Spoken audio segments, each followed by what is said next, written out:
the Reconstructionist Radio Podcast Network presents Worldview Media Podcast, where Gordon and Joyce Runyon view popular media through the lens of the biblical five-point covenant model to help believers appreciate and apply principles of exciting narrative and engaging storytelling.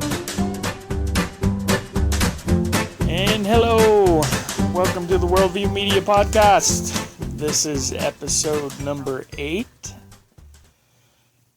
This is the podcast where we review popular media and scrutinize it using the lens of the biblical five-point covenant in order to discern what worldview is being preached by these entertainment media. With me today by phone is, let me just say this. I'm accompanied today by two women who routinely do more than imagined of them. That's right. On the phone it's Jordan. Hello, Jordan. Hello. And in studio with me is my wife, Joyce. Hello, lovely lady. Hello. I was going to introduce Joyce as the woman who can do any kind of word puzzle 1 minute faster than me. Some days. Right, so we're talking about the Imitation Game with Benedict Cumberbatch and Keira Knightley. And Jordan, can you do a little synopsis of the movie? Tell everybody what it's about.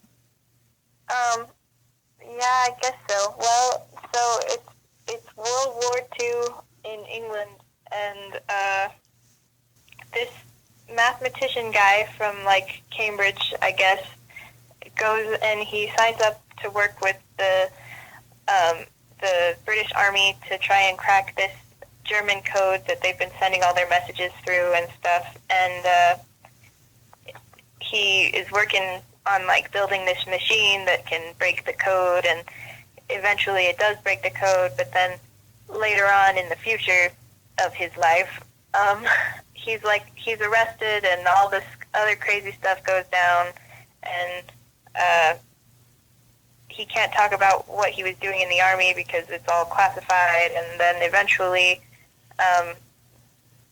it comes out that he's a homosexual, and he gets all this, he has to take court-mandated hormone therapy, and then eventually he commits suicide. So, but he in the whole process of the movie has basically created what we know now as computers. So, yeah.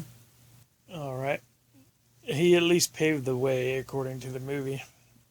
Mm-hmm. I did some research on this guy, Alan Turing is his name, and the movie was based on a true story, but there are some places, like with most movies, where I think they took some liberalities creatively.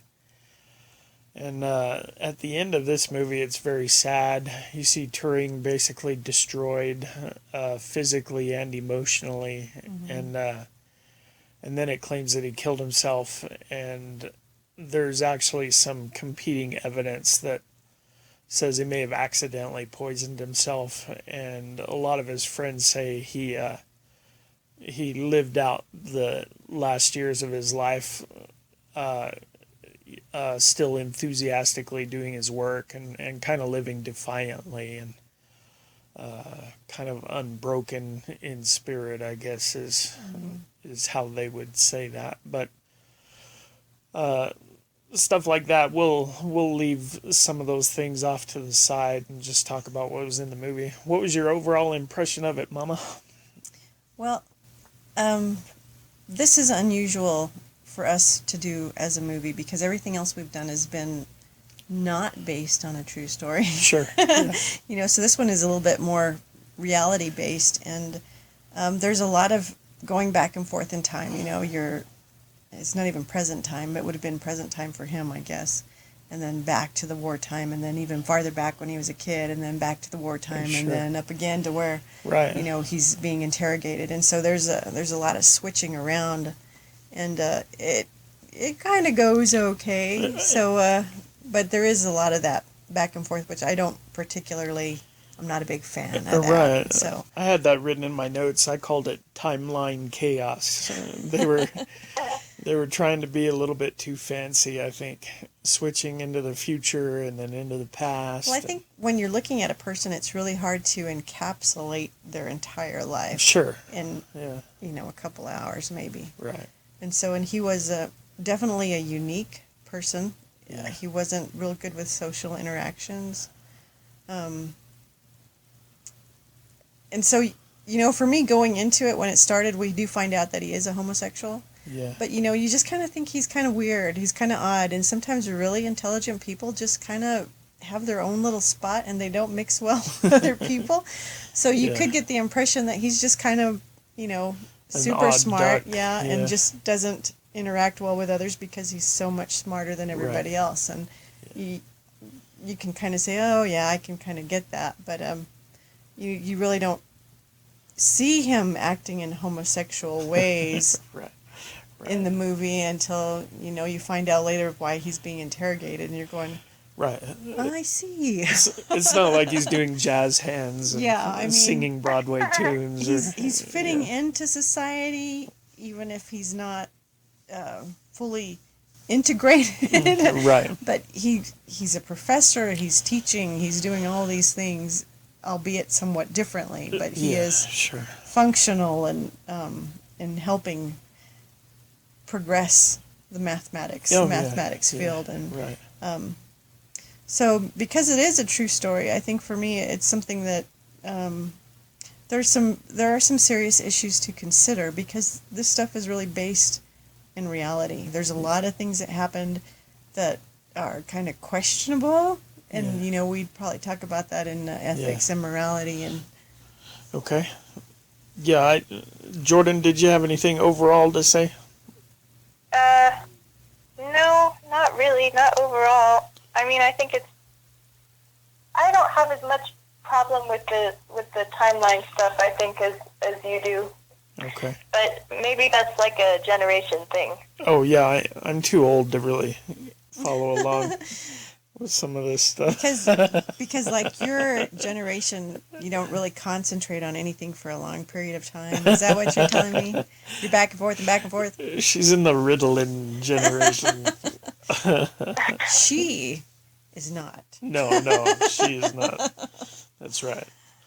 Well, I had some issues, and Mom kind of touched on a couple of them. The one, I don't mind doing the flashbacks and the flash forwards, but I think you need to be really careful to do that well.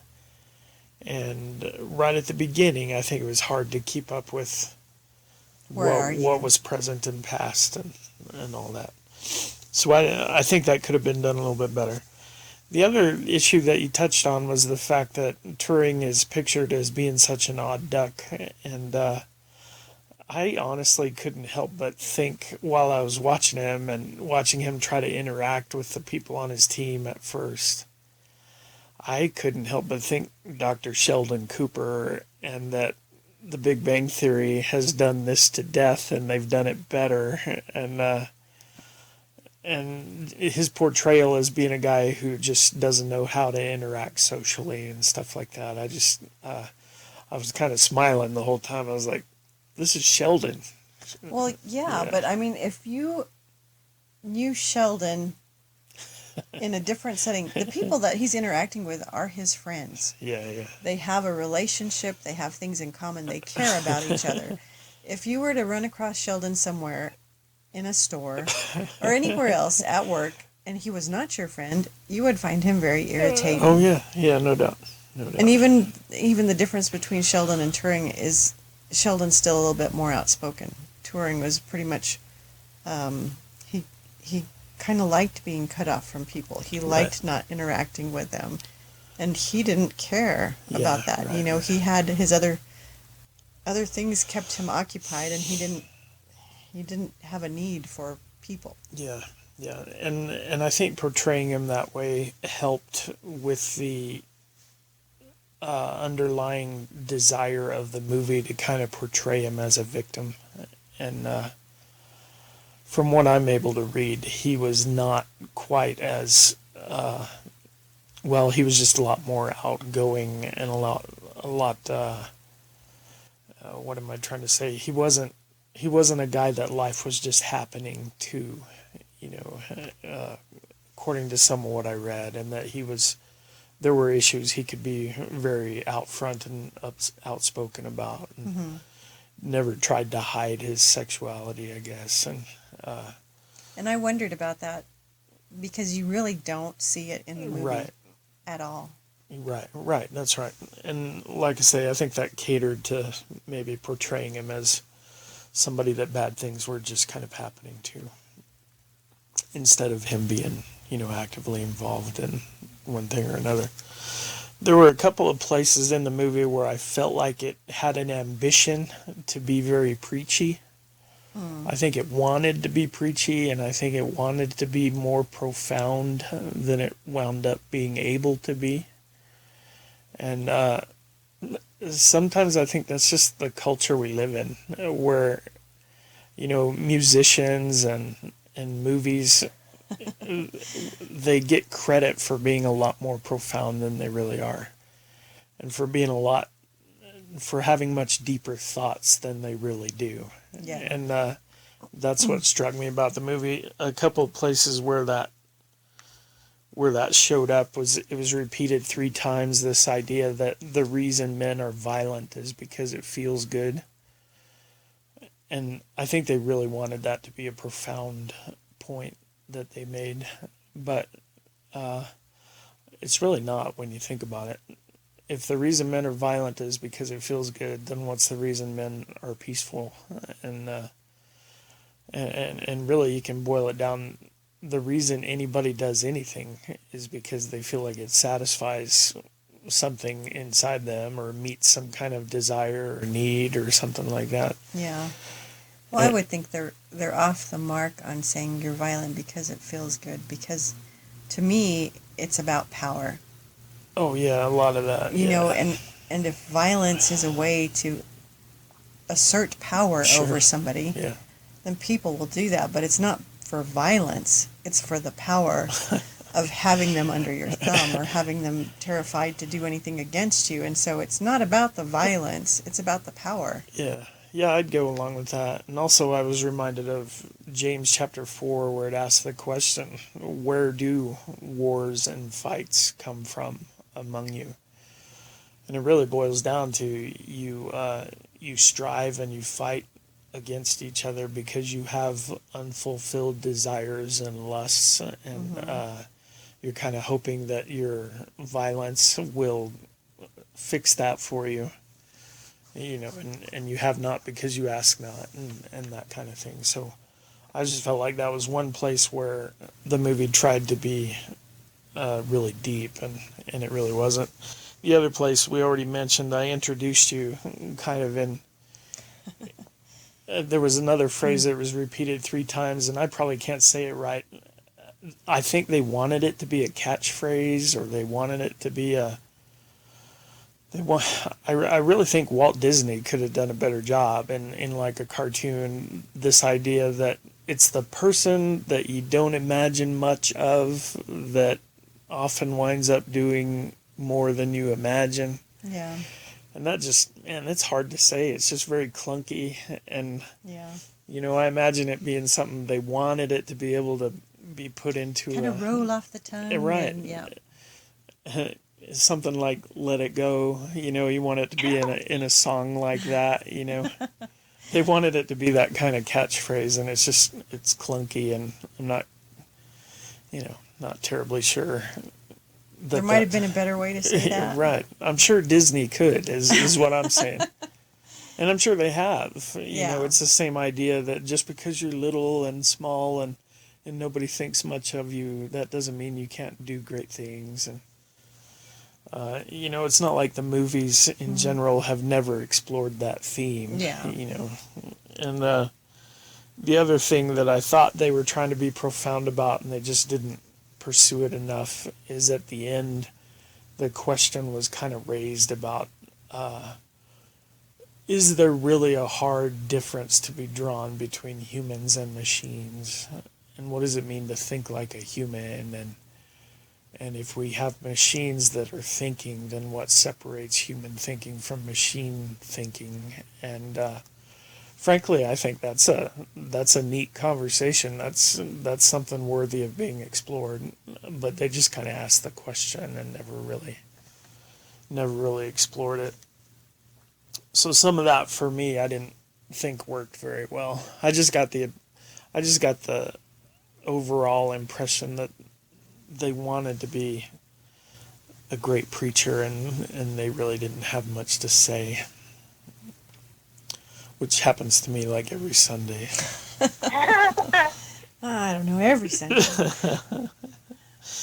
Okay, anything else before we dive into the covenant structure?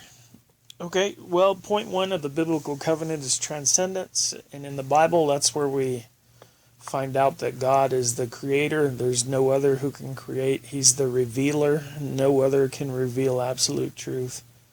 He's the redeemer. No one else can redeem fallen humans. He's the ultimate lawgiver. No one else can say what's ultimately right or wrong but God. And so as we apply that here, one of we might ask those sorts of questions. Does the Bible have, or does the movie here have anything to say about any of those topics? Law giving, or truth, ultimate truth, or redemption? Do y'all have any thoughts along those lines? The one thing that I thought was that it wasn't something that was overtly stated very often, but I felt like it was obvious to me that the Turing character believed that if he did crack the Enigma code, it would represent a form of redemption for him. And that was about the closest thing that I found. Other than that, I think the absence of those themes points to the fact that the movie places itself in a materialistic universe where there is no transcendence. And so for me, the closest thing was that idea that if they did what they set out to do, it would represent a form of redemption. Well, for me, I think I saw Turing as being that person, because he was the one being brought in to be interviewed, and was kind of flippant about everything, and right. He's like, no, you need me, and you're gonna have me here. And then he goes out on the team, and he's just like a regular guy, and then suddenly he's elevated, and he's the guy in charge. Right. They were like, no, we don't want to do what you want to do, and he's like, who's your boss? Right. Because I'll get this taken care of. Right. And so, you see him kind of above all the stuff that's going on with the Sure. machine, and I need to build this machine, and I need a lot of money for it. Okay, well, here's your money for it. And then, okay, I need you all to do this. And, so he's just kind of, I see him being the one that's in charge of everything, or at least he has that appearance. And then, of course, as we flip back and forth between the two, you see that there is another law that's over him that he hadn't really ever thought he'd have to deal with, but yet there it was. And yeah. Well, and then the only other place where anything like transcendence is mentioned is once they do break the Enigma, they say things like, now we're in the position of God because we control the truth. We're the only ones who know all these things, and so we're in control. Yeah. And so again, by breaking the Enigma, they kind of become more than mere mortals. And even in that breaking the code, he's the one saying we can't tell anybody we've done this. Yeah, right. And so he's always the one steering the boat, so to speak. Right. Okay. So, point 2 of the covenant is representation or hierarchy, and in the Bible it would be like God saying, I'm going to be in a covenant relationship with you people, and my representatives among you will be the priests over here, or the prophets over here, or this king here. or this Christ, that these will be my representatives. So our question then becomes, if we've narrowed down what transcendence is in this production, who represents that? And I think we've already nailed who that would be. It's not that Turing represents that transcendence, but he kind of is the closest thing to transcendence because of his intellect and that redemption that does take place as he accomplishes his goal. Any thoughts, Jordan? No, that's probably about what I was thinking too. Okay. Well, you have his friends. So they actually turn kind of into his friends. When they're coming in, they're saying, we're going to give you a month, a day, or whatever. Oh, yeah. And they're like, you're out of here. And they said, you get him out of here, then we're out of here too. And so in that way, they were supportive of him still being the person in charge. And then, of course, I think the machine was a representative of him as well. Yeah, nice. And the machine is an outgrowth of him. Yeah. Oh, and so, cool. It's not a machine, it's Christopher. Sure. This isn't a mechanical thing. This means more to him than that. And he knows that it's not just programming this thing that it'll find the answer. And he has absolutely no doubts that this is going to work and it's going to do what it's supposed to do. He's created it in his image, and he winds up believing he has some relationship with it. And yeah, that's real neat. I hadn't seen that, but now that you say that, it seems obvious to me. The other bit that I thought of in terms of representation and how that would work is at the beginning when they're assembling their team, the government, which thinks it's in charge, but really throughout the movie isn't. Yeah. They've got their list of who they say is qualified to be on this team. Mm-hmm. But then Turing comes along and kind of trashes the list. Mm-hmm. Comes up with his own. Comes up with his own test, and the test is a way of saying, it's your performance in the test that's important to me. Your performance is what qualifies you. And I think that's related to his whole idea of redemption. Can you actually accomplish this? Can you beat this obstacle? That's what's going to, that's going to be the closest thing to redemption. And as far as I'm concerned, it's the only thing that qualifies you.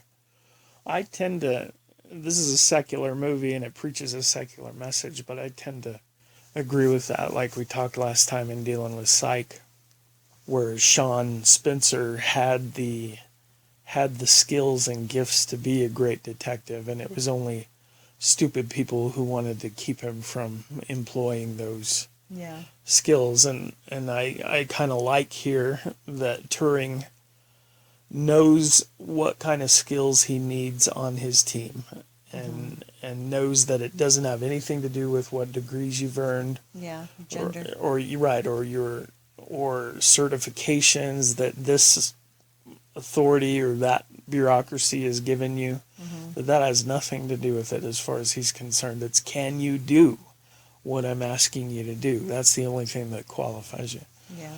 And I really think that's the way it used to be in America. It's the way it used to be in the West. And we've gotten into this whole deal where you can't do this thing unless the college, have you got the piece of paper from the college?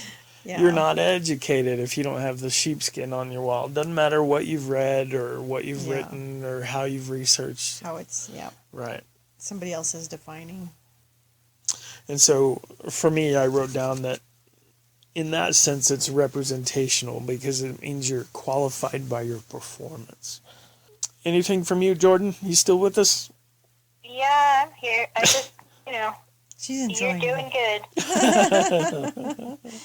All right, well, stop me if you need to. Are we ready to move on to ethics? I have a feeling that's where there's going to be more to say. Be some fur flying.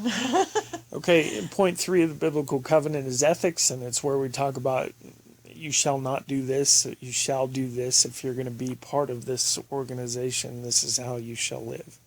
And so I think the easiest way to spot what the system of ethics is in a movie or a TV show or a book is to look specifically at moral crisis that our heroes go through or that major characters go through and figure out how did they resolve this, and that will point to the worldview.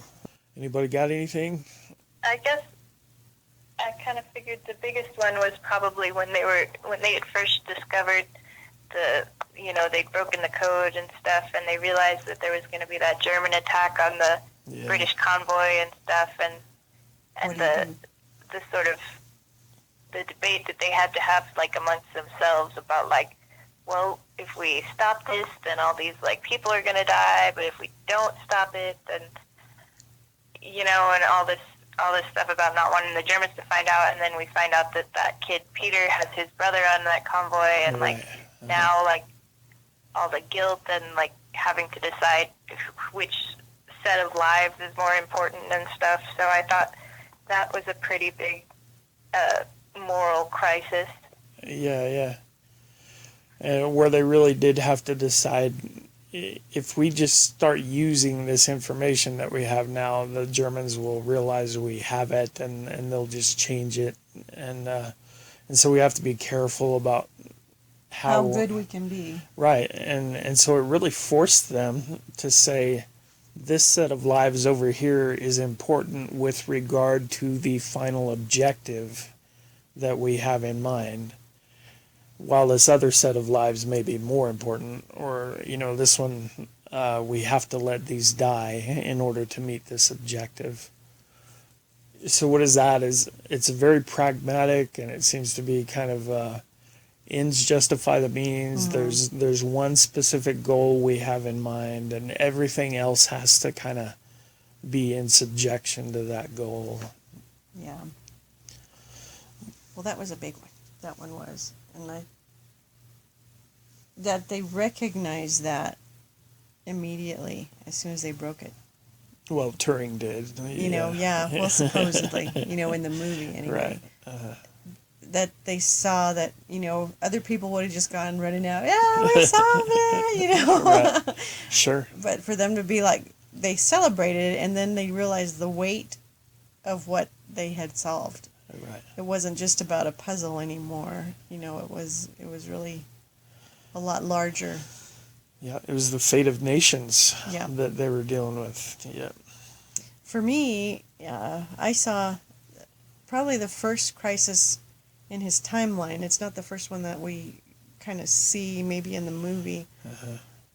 Is when he's back at boarding school and his friend isn't there anymore. Christopher isn't there. Right. And the headmaster's telling him what's going on, and just his, no, we're not really that good of friends. No, we're not.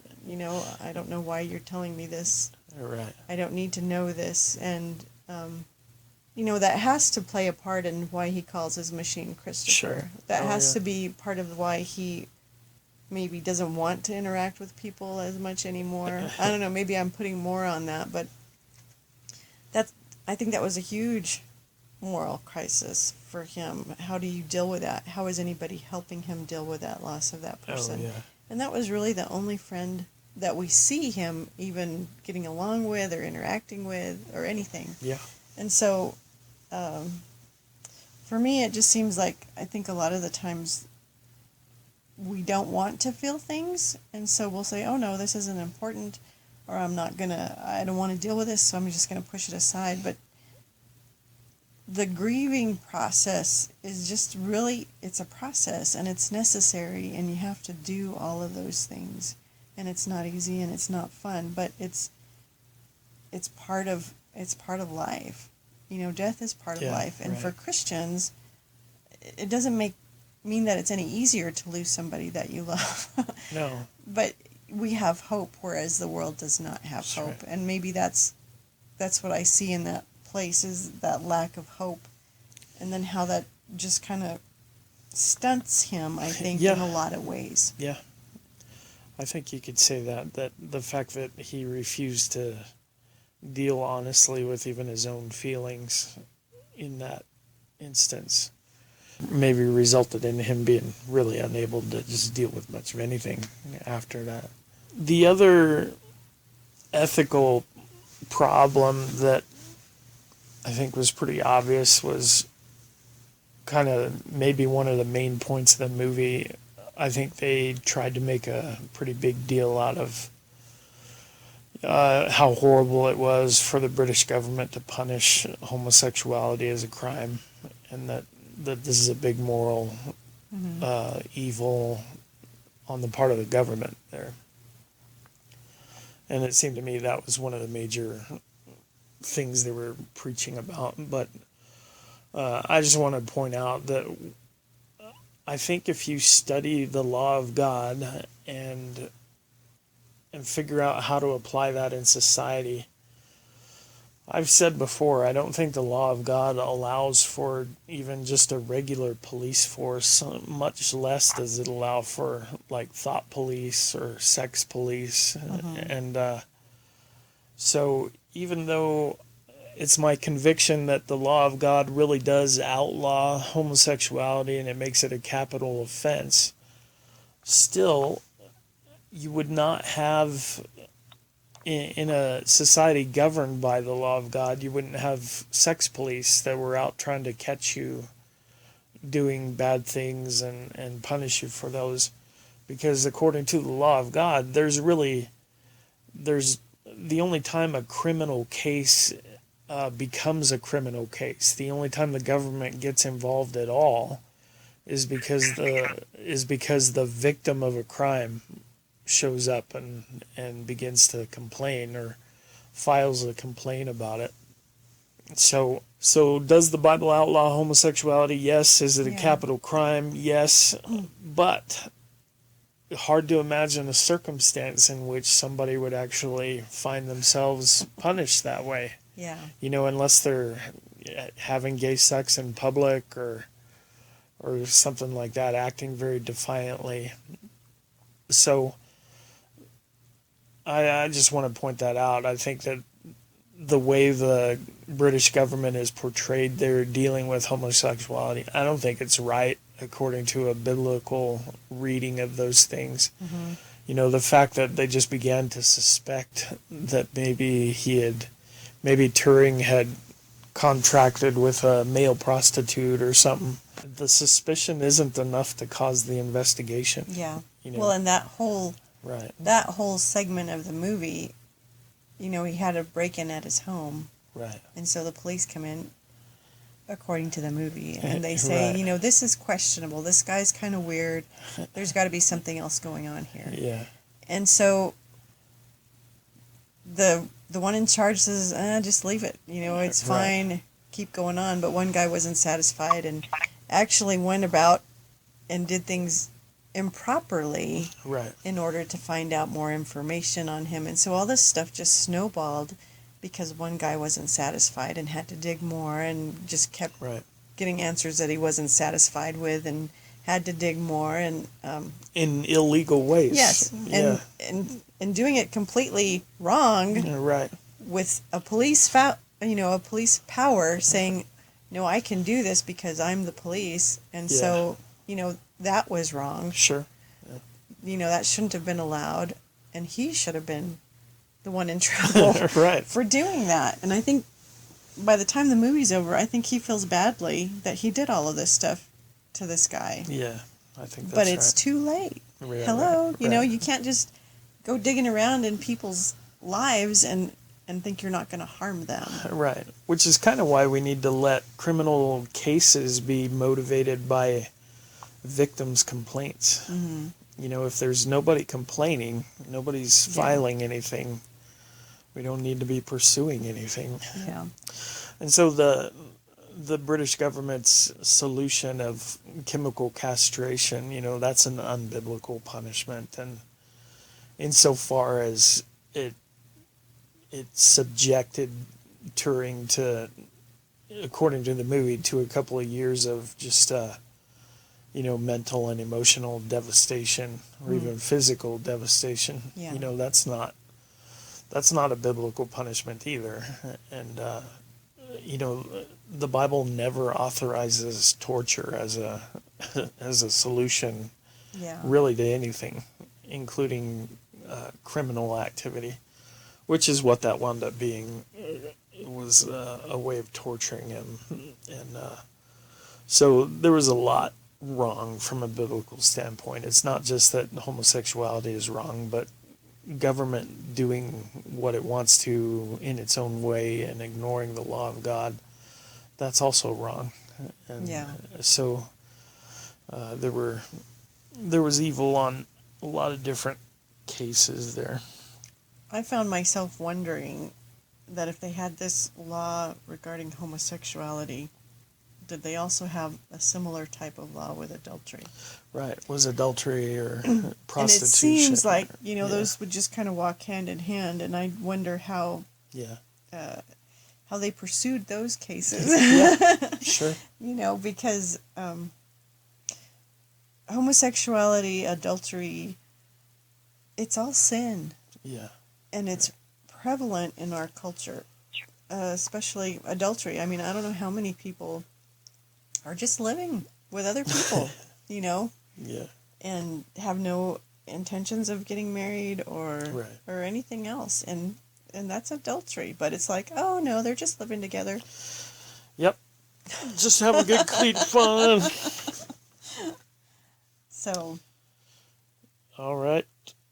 Jordan, have anything on ethics?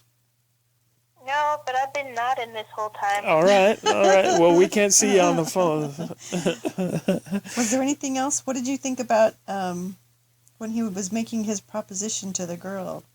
Was that ethical? Well, probably not, I guess. But I don't know. Like, I don't know. I feel like if I almost feel like they would have gone through with it and both sort of been okay with the arrangement if it hadn't been for that MI6 guy coming in and kind of freaking Alan out. Yeah. So I don't know, because I feel like if he was in that marriage and she was aware of the situation and they both, I mean, would that be wrong? For them to just live together as partners, I think as long as they're bound by a covenant and they're not out there cheating on each other, there's nothing in the Bible that mandates a specific amount of minimum sex in marriage. I mean, I've looked, but I don't. And I think as long as they were both faithful to their vows, I think there wouldn't be anything that anybody could say to him. Yeah, I think I'm in agreement with that, because she was aware, and she was like, she's okay with that. We understand each other, and so Yeah. we understand each other better than a lot of other people could ever understand. Yeah. So, although it may have looked bad on the surface, I think they would have been okay. Right. Okay.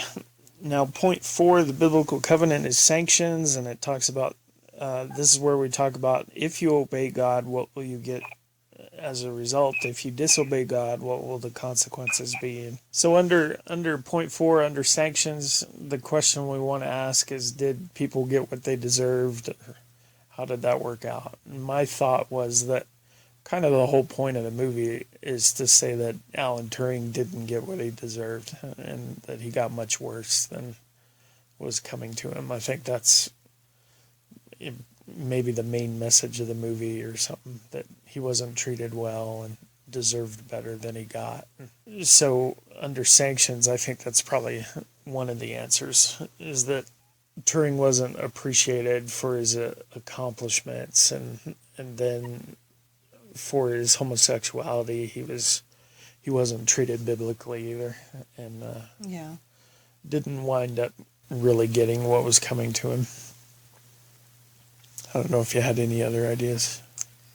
Yeah, that's probably the biggest one for me. It's just that, like, this whole movie seems to, because of this one thing at the end of his life, the whole rest of his accomplishments, just nobody talks about it at all and all this Right, stuff. Yeah. Now, his female co-worker, the one he was about to marry, she kind of did wind up with pretty much getting what she wanted. she knew she didn't want to have a traditional or conventional kind of marriage because she wanted to be able to work outside the home and all that back in the 40s and 50s, and she kind of wound up with that. So that was the only other instance where I could see a manifestation of rewards. Well, but I think we're forgetting too that this was a military endeavor, and it was top secret.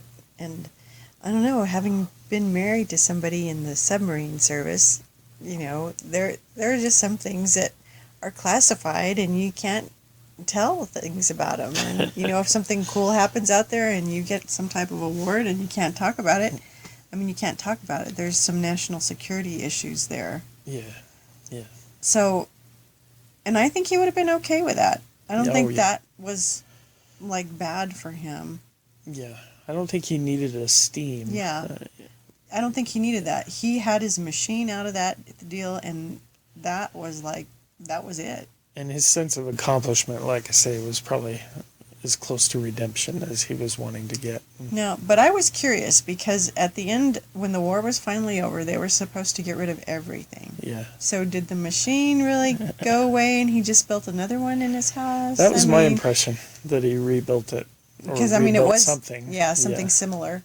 Yeah. Yeah, because it didn't really look like the same machine. Yeah, but he still called it Christopher, though. Yeah. Yeah. And it wasn't like Christopher 2.0. It was just Christopher. So I didn't know. Maybe he took some components and reused them. I don't know. But I think he would have been fine without any recognition for what he did. Probably right. And as far as the injustice of him being having to do the chemical castration type of stuff, and the end of that, you know, there's still some justice in that too. We don't want to see it because we don't want to call sin what it is. Yeah.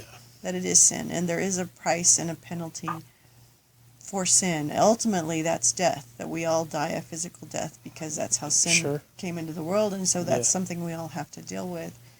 But you don't have that scale of, look, he did all this great stuff, he saved the world, you know, we got rid of the Nazis, everything worked out, and so, but yet, here we have this on the other hand, and he shouldn't have been treated like that. And, well, that's what I'm saying. Don't you think that was the main thing that the movie was trying to get across? That look at all his good things that he did, and he should have been treated better. But that's not what the reality of our situation is. Oh, no. No, you're absolutely right. Okay, so we'll move on to point 5. And point 5 of the covenant in the Bible is succession. I always want to say succession. We're not separating. We're moving forward.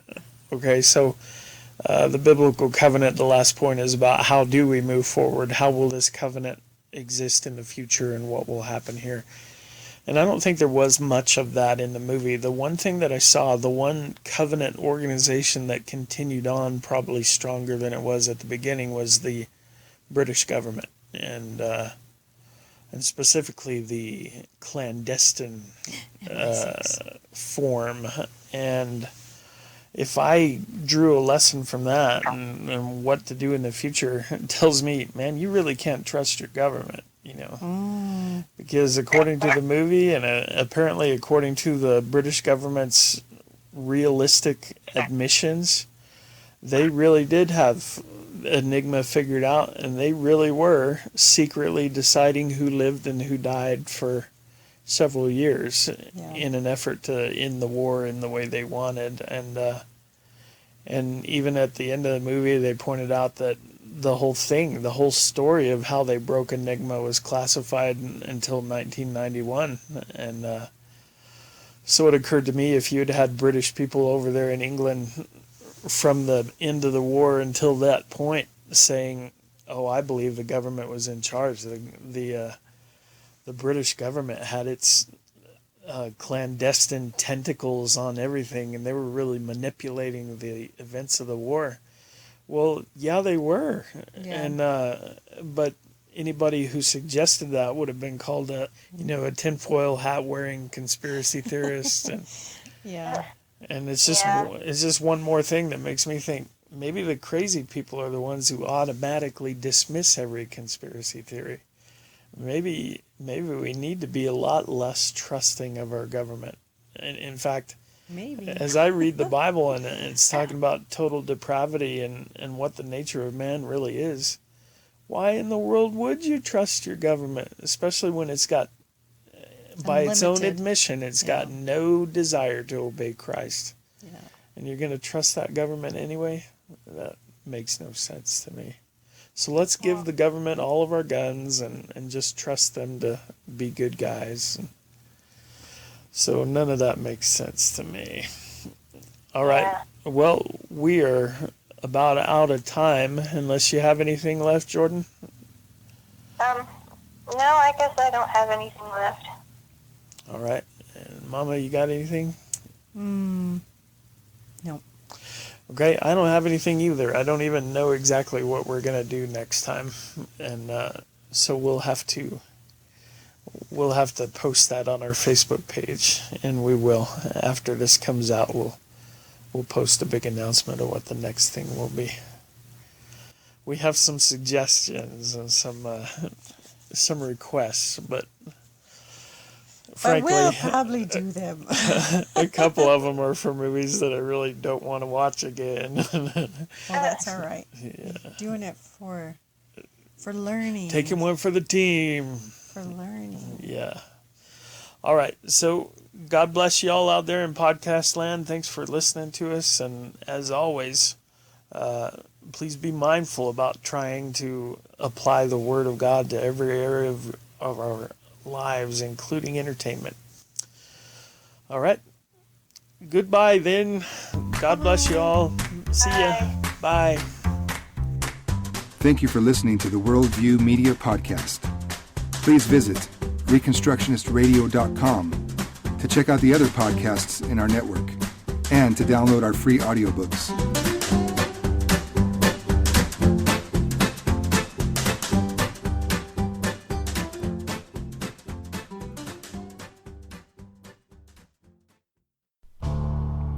The Reconstructionist Radio Podcast Network brings to you a complete lineup of podcasts where you will hear practical and tactical theology. Our desire is not simply that you consume our shows, but that you also live out your faith in every area of life. We can talk all day long about these things, but if we fail to put them into practice, then we fail as ambassadors of Jesus Christ, our King.